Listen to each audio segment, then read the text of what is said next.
R পূৰ্বে বিজেপিৰ পৰিকল্পনা কেনেকুৱা? তিতাবৰ আমাৰ কাৰণে সদায় গুৰুত্বপূৰ্ণ আৰু আমি বিগত সময়ছোৱাত কৃতকাৰ্য হোৱা নাছিলোঁ যদিও আমি দেখিলোঁ যে এই পঞ্চায়ত নিৰ্বাচনত কংগ্ৰেছ ধূলিচ্ছাত হৈ গৈছে। পৰম শ্ৰদ্ধেয় প্ৰাক্তন মুখ্যমন্ত্ৰী তৰুণ গগৈদেৱৰ গৃহ সমষ্টি আৰু ইয়াৰ পৰা তেখেতৰ সন্তানো সন্মানীয় সাংসদ। গতিকে সেই সমষ্টিটোত জাষ্ট মাত্ৰ কেইমাহমানৰ আগতে হৈ যোৱা পঞ্চায়ত নিৰ্বাচনত ৰাইজে যিদৰে মোদী ডাঙৰীয়া বা হিমন্ত বিশ্ব শৰ্মা ডাঙৰীয়াৰ প্ৰতি সমৰ্থন জনায়, বিজেপি মিত্ৰজোঁটৰ আদৰ্শৰ প্ৰতি সন্মান জনায়, আমাৰ দুয়োখন চৰকাৰ শক্তিশালী কৰিবলৈ পঞ্চায়ত নিৰ্বাচনত যিদৰে আমাক হিয়াউজুৰি আশীৰ্বাদ দিলে, আমি আত্মবিশ্বাসী যে আগন্তুক বিধানসভা নিৰ্বাচনতো আমি সমগ্ৰ অসমৰ লগতে তিতাবৰবাসী ৰাইজৰো আশীৰ্বাদ লভিবলৈ সক্ষম হ'ম। আৰু আজি এক বিশাল আয়োজন আপোনালোকে দেখিছে, প্ৰায় 1000তকৈ অধিক বিভিন্ন দলৰ কাৰ্যকৰ্তা বা সৰ্বসাধাৰণ ৰাইজ, ছাত্ৰ ছাত্ৰী, শ্ৰমিক, কৃষকে আজি ধীৰাজ গোৱালাৰ নেতৃত্বত আমাৰ সকলোৰে উপস্থিত আজি বিজেপিত যোগদান কৰিছে। এইদৰে আৰু কেইবাখনো প্ৰায় 10খনমান এনেধৰণৰ যোগদান সভা হোৱাৰ কথা। প্ৰায় নতুনকৈ কংগ্ৰেছ দল বা অন্যান্য দলৰ বা যিসকলে এতিয়ালৈকে ৰাজনীতিত যোগদান কৰে তেনেকুৱা প্ৰায় 8,000 পৰা 10,000 কাৰ্যকৰ্তা বা সামাজিকভাৱে প্ৰভাৱশালী লোক, সৰ্বসাধাৰণ ৰাইজে আমাৰ দলত যোগদান কৰাৰ কথা চলি আছে। গতিকে খুব অনুপম সুন্দৰ পৰিৱেশ এটা ৰাজনৈতিক দল হিচাপে আমি কৃতজ্ঞ আৰু কৃতাৰ্থ যে ইমান আশীৰ্বাদ দিছে। আৰু নতুন যিসকল আহিছে আমাৰ ধীৰাজ গোৱালাৰ নেতৃত্বত, তেওঁলোকক সকলোকে ভাৰতীয় জনতা পাৰ্টীৰ এই 65 লাখ সদস্যৰ যি অসমৰ পৰিয়াল, তালৈ আমি পৰম শ্ৰদ্ধা, মৰম আৰু আগ্ৰহেৰে আদৰণি জনাইছোঁ। পিপুলছ পাৰ্টিয়ে ইতিমধ্যে বিজেপিয়ে হেট্ৰিক অৰ্জন কৰিব বুলি কৈছে পিপুলছ পাৰ্টি, আৰু মুখ্যমন্ত্ৰী আসন হিচাপে ডক্টৰ হিমন্ত বিশ্ব শৰ্মা বিচাৰিছে। চাওক, আপোনালোকৰ সংবাদ মাধ্যম বা এনেধৰণৰ নিৰপেক্ষ কিছুমান বিশ্লেষণ গোষ্ঠীয়ে এইদৰে বিশ্লেষণ আগবঢ়ায়।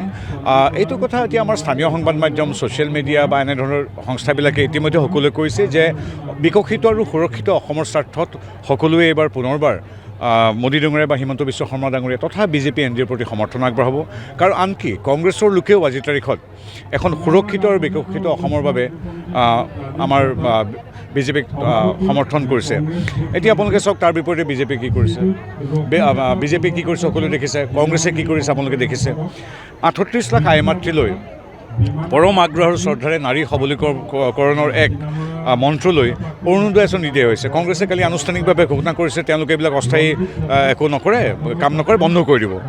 আৰু আপোনালোকে চাওক যে নিযুত মইনা আঁচনিৰ দৰে আমাৰ ছাত্ৰ সমাজকো কিছু আৰ্থিক সকাহ দিবৰ বাবে 1000 পৰা 2000 টকা পৰ্যন্ত জলপানী দিয়াৰ কথা কোৱা হৈছে। আৰু তাক কংগ্ৰেছে কি কৈছে বোলে, এইটো মৰ্টন চকলেটৰ খাবলৈ পইচা দিছে। গৌৰৱ গগৈ বা ৰিপুণ বৰা, ভূপেন বৰা বা আমাৰ কি প্ৰদ্যুৎ বৰদলৈ, ৰাকিবুদ্দিন আহমেদৰ দৰে ধনী মানুহৰ সন্তানৰ বাবে হয়তো 2000 টকা এটা চকলেট বা মৰ্টনৰ দাম, এটা মৰ্টন বা চকলেটৰ দাম। তাৰ বিপৰীতে 2000 টকা আমাৰ অসমৰ খাটি খোৱা জনতাৰ বহু শ্ৰমজীৱী, কৃষিজীৱী, সৰ্বসাধাৰণৰ বাবে বহু গুৰুত্বপূৰ্ণ টকা। আজি আমাৰ যুৱ ছাত্ৰসকলে সেই পইচাৰে হয়তো টিউশ্যন কৰিব, হয়তো কোচিং ল'ব, হয়তো 2খন কিতাপ কিনিব, হয়তো ইণ্টাৰনেটৰ জৰিয়তে তেওঁ অধ্যয়ন কৰিব, বা আনকি বহু সন্তানে হয়তো দেউতাক মাকৰ দৰৱ বা দুনেচা সূতাও কিনিব। 2000 টকা এটা সংগ্ৰামী, আৰ্থিকভাৱে সংগ্ৰামী পৰিয়াল এটাৰ বাবে বৰ গুৰুত্বপূৰ্ণ টকা। এই স্বাভিমান, এই আমাৰ সন্মান, ইয়াক আচলতে কংগ্ৰেছে নিজেতো দিব নোৱাৰিলে। তেওঁলোকে কেৱল আৰু কি কয় আমাৰ সূতা আৰু কম্বল, 3-4 ফুটীয়া কম্বল দিয়ে ৰাজনীতি কৰিছিলে। কিন্তু এই যিটো স্কলাৰশ্বিপ, এই স্কলাৰশ্বিপক তেওঁলোকে যি অপমান কৰিছে, এই অপমান স্কলাৰশ্বিপৰ প্ৰমাণ নহয়, আমাৰ যুৱ সমাজৰ প্ৰতি অপমান। কংগ্ৰেছে যি অৰুণোদয় বন্ধ কৰি দিম বুলি কৈছে, সেয়া আচলতে কেৱল আমাৰ বাবে অপমান নহয়, 38 লাখ আই মাতৃৰ প্ৰতি অপমান। গতিকে তাৰ শিক্ষা তেওঁলোকে পাবই, ৰাইজে দিবই শিক্ষা। তিতাবৰৰ ৰাজনীতিত প্ৰত্যক্ষভাৱে প্ৰত্যক্ষভাৱে জড়িত হৈছে, আৰু বিগত 25টা বছৰ কংগ্ৰেছে ৰূপালী জয়ন্তী পাতিছে, কংগ্ৰেছে তিতাবৰ প্ৰত্যাহ্বান আপোনালোকে বিজেপি কেনেদৰে কংগ্ৰেছৰ আপুনি কি চাওক, এতিয়া আমাৰ প্ৰত্যাহ্বান মাত্ৰ 23টা সমষ্টিতহে। আমি আচলতে যুঁজত নায়েই। 23টা সমষ্টি, যি 23টা সমষ্টিত মেয়ৰ দ্বাৰা অধ্যুষিত হৈ আছে, সেইকেইটা সমষ্টি বাদ দি খিলঞ্জীয়া, হিন্দু, মুছলিম, বুদ্ধিষ্ট,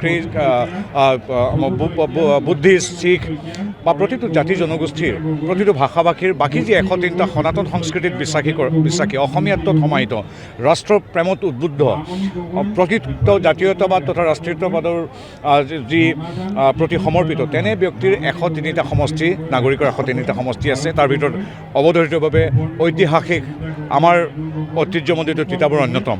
গতিকে আমি তিতাবৰৰ প্ৰতি সদায় আগ্ৰহ আৰু শ্ৰদ্ধা কৰি নিৰ্বাচনত অৱতীৰ্ণ হওঁ আৰু আমাক তাক ফল পঞ্চায়তত দিছে গতিকে তিতাবৰ লৈ আমি যথেষ্ট আশাবাদী আমাৰ আচলতে ৰণসিঙা বুলি নকওঁ ৰণসিঙা আমি প্ৰতিদিনেই ৰণসিঙা কাৰণ কি আমি যিকোনো সময়তে যিকোনো নিৰ্বাচনৰ বাবে সকলো সময়তে সাজু হৈ থাকোঁ আমাৰ এই জনহিতাৰ্থে জনসেৱাৰ্থে যিটো যাত্ৰা ৰাইজৰ আশীৰ্বাদ লভাৰ যিটো যাত্ৰা সেই যাত্ৰাৰ আজি এটা উল্লেখযোগ্য দিন এটা দিনতে 1000 লোকে বিশেষকৈ তাৰে 99% লোকে চাহ জনগোষ্ঠীৰ এই ৰাইজসকলৰ আশীৰ্বাদৰ যোগদান অতি গুৰুত্বপূৰ্ণ আপুনি ৰণসিঙা বুলিও ক'ব পাৰে বা এইটো এটা মাইলৰ খুঁটি বুলি ক'ব পাৰে আৰু চাহ বাগিচাৰ লোকসকল আজি যথেষ্ট আৱেগিক হৈছে মোৰ বক্তব্য আপোনালোকে শুনিছে তেওঁলোকে এইটো কথা স্বীকাৰ কৰিছে যে 200 এবছৰ হ'ল অসমত চাহ জনগোষ্ঠীৰ আমাৰ আদিবাসীসকল ইয়ালৈ অহা প্ৰথমে ব্ৰিটিছসকলে শাসন আৰু শোষণ কৰিছিল তাৰপিছত কংগ্ৰেছে শাসন আৰু শোষণ কৰিছিল নিজৰ যি ভূমি য'ত 200 বছৰ ধৰি এটা পৰিয়াল আছিল সেই ভূমিৰ অধিকাৰ সদায় বিচাৰিছিল যদি কংগ্ৰেছে সদায় তেওঁলোকে ভোট বেংকৰ দৰে ব্যৱহাৰ কৰে শোষণ কৰিলে কিন্তু কেতিয়াও দিয়া নাছিল তাৰ বিপৰীতে মোদী ডাঙৰীয়াৰ অনুপ্ৰেৰণাৰে ডক্টৰ হিমন্ত বিশ্ব শৰ্মা ডাঙৰীয়াৰ আজি যুগান্তকাৰী সিদ্ধান্ত ল'লে NDA BJP চৰকাৰে সিদ্ধান্ত গ্ৰহণ কৰিলে যে 3,33,000 পৰিয়াললৈ তেওঁলোকৰ এই অধিকাৰ সহন শ্ৰদ্ধা কৰি দিয়া হওক তাৰপিছত আৰু ইয়াতে AGP BJP কংগ্ৰেছ ধৰ্ম ইত্যাদিৰ কথা নাই প্ৰত্যেক চাহ জনগোষ্ঠীৰ লগতে অন্যান্য ভাষাভাষী জনগোষ্ঠীৰ লোকেও আজি তাৰিখত সাধুবাদ দিছে আমাক আশীৰ্বাদ দিছে লোকসভা নিৰ্বাচনৰ বাবে মুখ্যমন্ত্ৰী তিতাবৰত কৈছে তিতাবৰত বা নতুন প্ৰজন্মৰ প্ৰাৰ্থীক অগ্ৰাধিকাৰ দিব আজি ধীৰাজ গোৱালাৰ নহয় চাওক নতুন প্ৰজন্মৰ প্ৰাৰ্থীসকলক আমি সদায় আমাৰ দলে সদায় উৎসাহ সহযোগিতা আৰু প্ৰাৰ্থিত্ব প্ৰদান কৰে মই উদাহৰণ মই 50 বছৰ নহওঁতে ৰাজ্যসভালৈ গৈছোঁ কিন্তু আমাৰ কোনে ৰাজ্যসভা পাব কোনে লোকসভাৰ টিকেট পাব কোনে আমাৰ বিধানসভাৰ টিকেট পাব এই সকলোবিলাক নিৰ্ভৰ কৰে 4-5টা ছাৰ্ভে ওপৰত আৰু গণতান্ত্ৰিকভাৱে বুথ পৰ্যায়ৰ পৰা জিলা পৰ্যায় বা ৰাজ্যিক পৰ্যায়লৈ আমাৰ যিমান আমাৰ সংশ্লিষ্ট আমাৰ কাৰ্যকৰ্তা বা নেতা আছে তেওঁলোকৰ লগত আলোচনা বিভিন্ন ধৰণৰ ছাৰ্ভে ইত্যাদিৰ শেষতে সিদ্ধান্ত লোৱা হয় গতিকে আমাৰ তিতাবৰৰ জিকাৰ সম্ভাৱনা ইমান বেছি গতিকে অৱধাৰিতভাৱে প্ৰায় 8-10 গৰাকী আমাৰ প্ৰাৰ্থীয়ে আবেদন জনাব প্ৰত্যেকৰ প্ৰতি আমাৰ সন্মান আছে প্ৰত্যেককে আমি যোগ্যতা আছে বুলি ভাবোঁ আৰু সেইটো সিদ্ধান্ত ল'ব তিতাবৰবাসী ৰাইজে আৰু গণতান্ত্ৰিক প্ৰক্ৰিয়াৰে আমাৰ দলৰ সিদ্ধান্তই যিকোনো খবৰৰ বাবে যোগাযোগ কৰক আমাৰ এই নম্বৰত 9181 307 2221